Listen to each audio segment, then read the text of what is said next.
अभी बच्चों के साथ इंटरेक्शन कर रहे थे हम लोग, तो एक हमको ध्यान में आया एक ब्रिटिश संगीतकार, बहुत ही मशहूर बीटल्स के जॉर्ज हैरिसन, जो कि बाद में कृष्ण, बहुत बड़े कृष्ण भक्त के रूप में प्रसिद्ध हुए। वो कहते थे कि हर व्यक्ति कृष्ण की तलाश में है, भले ही उसको मालूम हो या नहीं। बहुत लोग अपने जीवन काल में ये जान जाते हैं कि वो कृष्ण की तलाश में है, बहुत से लोग नहीं जान पाते हैं। दरअसल यहाँ वो कृष्ण से उस मूल तत्व की बात कर रहे हैं जो सभी कारणों का कारण है, जो शुरुआत से पहले और शुरुआत के बाद, अंत के बाद जो तत्व है, जो मूल तत्व परमात्मा का, उसी तत्व की बात कर रहे हैं जॉर्ज हैरिसन, जब वो कहते हैं कि हर व्यक्ति कृष्ण की तलाश में है। एक बच्चा जो परमात्मा के जगत से अभी अभी आया है, परमात्मा उसकी आंखों से ही इस संसार को महसूस कर रहा है, उसको जी रहा है, तो जीता जाए तब परमात्मा है वो हमारे बीच में। और कोई भी बच्चा, चाहे वो भीख मांगने वाला हो, कबाड़ा बीनने वाला हो, या संपूर्ण ऐशोआराम में जीने वाला किसी धनाढ्य घराने का या बहुत अच्छे संस्कारों में पला बड़ा बच्चा, बच्चे का स्वभाव, उसका मासूम चित्त, निर्दोष, और उसका स्वभाव जो है उस वो गणेश तत्व की प्रमुखता के कारण, निर्दोषता के कारण और ईश्वर की करुणा का जो सार है, वो सार तत्व बच्चे में निखर के आता है। पर दुर्भाग्य से आज के समय में जब व्यापार, उपभोक्तावाद, बाजारवाद और मुनाफाखोरी अपने चरम पे है, जब कारपोरेट अपने मुनाफे के लिए व्यापार का और विकास का इस तरह से अंधाधुंध तरीके से उसका विस्तार हो रहा है कि मुनाफे की अंधी दौड़ में हम बहुत छोटी छोटी मानवीय संवेदनाओं को भूल गए। और वो चाहे कोई भी कारपोरेट हो, चाहे वो चीनी बनाने का फैक्ट्री हो या कपड़ा बनाने का फैक्ट्री हो या फिर सीमेंट के कारखाने हो, हर कारखानों में, हर जगह पर वो एक छोटे बच्चे के शोषण पर ही वो कारोबार आज के समय में निर्मित हो रहा है, क्योंकि बच्चे सबसे ज्यादा वल्नरेबल हैं। उनको आप ट्रेनिंग दे सकते हैं, उनको ब्रेन वॉश कर सकते हैं, उनका स्मगलिंग किया जा सकता है, उनको चाहे वैश्यालय हो, चाहे भीख मांगने के जो बड़े बड़े रैकेट हो, या जो ऑर्गन्स ट्रांसप्लांट करने के लिए जो धंधे होते हैं, ह्यूमन ट्रैफिकिंग, इन सब में बच्चे सबसे ज्यादा प्रमुखता से स्मगल किए जा रहे हैं। और ये तो बच्चे वो हैं जो जिनका कोई रखवाला नहीं है, जिनके गार्जियन है, जिनके माँ बाप हैं, जो माँ बाप के सानिध्य में जो बच्चे रह रहे हैं, वो बच्चे भी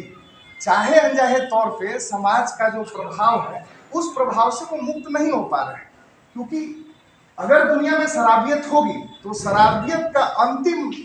जो परिणाम है, अंतिम जो दंड है, वो एक बच्चे को ही भुगतना पड़े। अगर एक परिवार बर्बाद होता है तो एक पीढ़ी बर्बाद होती है। हर माँ बाप बच्चे के लिए ही, मान लीजिए वो साधना कर रहा है, रोटी कमा रहा है, सब कुछ उसके लिए मुहैया करा के जाना चाहता आने वाली पीढ़ी के लिए। अगर आने वाली हमारी पीढ़ी गुलामी की जिंदगी जीने पर मजबूर हो, वैसी जिंदगी जीने पर मजबूर हो जहां बच्चों की कोई कद्र नहीं हो, जहां कृष्ण तत्व की अवहेलना हो, जहां गणेश को लोग पूजन नहीं करें, उनसे गुलामी करवा के मुनाफा कमाए, ऐसे दुनिया का निर्माण करने में आज जाने अनजाने में हम सब सहायक।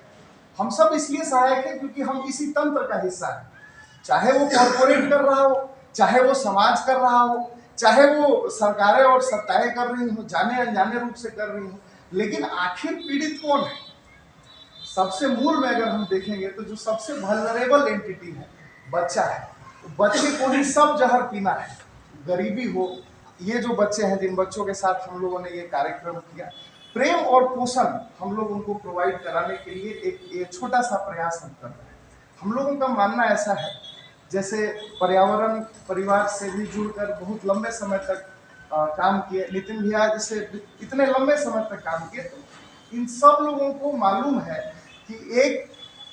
पौधे को जब वो अंकुरित होता है तो उसको देखभाल की जरूरत होती है शुरुआत में, और काफी समय, काफी तपस्या लगता है उस छोटे से वृक्ष को, छोटे से पौधे को वृक्ष बनाने। तो एक बच्चे का पालन पोषण भी दरअसल उसी तरह तपस्या का विषय है। और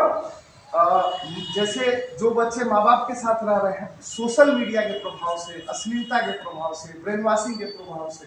कॉरपोरेट के प्रभाव से वो नहीं बच पा रहे हैं। जाने अनजाने में जो शिक्षा भी उनको दी जा रही है, वो शिक्षा भी उनको कहीं ना कहीं कॉरपोरेट का गुलाम बनाने के लिए ही दी जा रही है। जो एक संस्कार या एक बचपना को खुले उन्मुक्त रूप से जीने के लिए जो शिक्षा संस्कार बच्चों को दिए जा रही है, मेरे ख्याल से आज के समय में उसका थोड़ा अभाव है। और जैसे ये बच्चे हैं,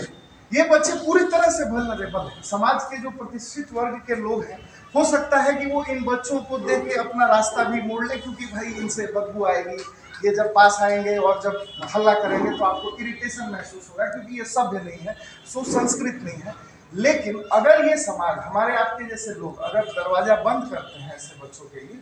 तो यही बच्चे कल नफरत का घूंट पी के, कल ये नशा के दलदल में जाएंगे, नशाखोरी करेंगे, अपराध के दलदल में जाएंगे, ये अपराध करेंगे। कल के दिन ये समाज में कुछ सृजनात्मक सहयोग नहीं करेंगे, बल्कि ये विध्वंस हो रहे समाज को ये और कालिमा प्रदान करने में सहायक होंगे। तो भाई जो गणेश तत्व, जो कृष्ण तत्व जो आ रहा है परमात्मा के जगत से, इतना प्रदूषित हम कैसे कर दे रहे हैं उसे, ये एक चिंतन का विषय है। और आप लोगों से मेरा यही आग्रह होगा कि इस विषय में हम जो भी प्रयास कर रहे हैं, कैसे ज़्यादा सार्थक तरीके से इसको हम लोग कर पाए, कि किस प्रकार से सभी बच्चों को इससे जोड़ा जा सके, ताकि उनको प्रेम और पोषण मुहैया कराया जा सके। इस पे आप लोगों का मार्गदर्शन और विचार कुछ मिलेगा, उससे हम लोग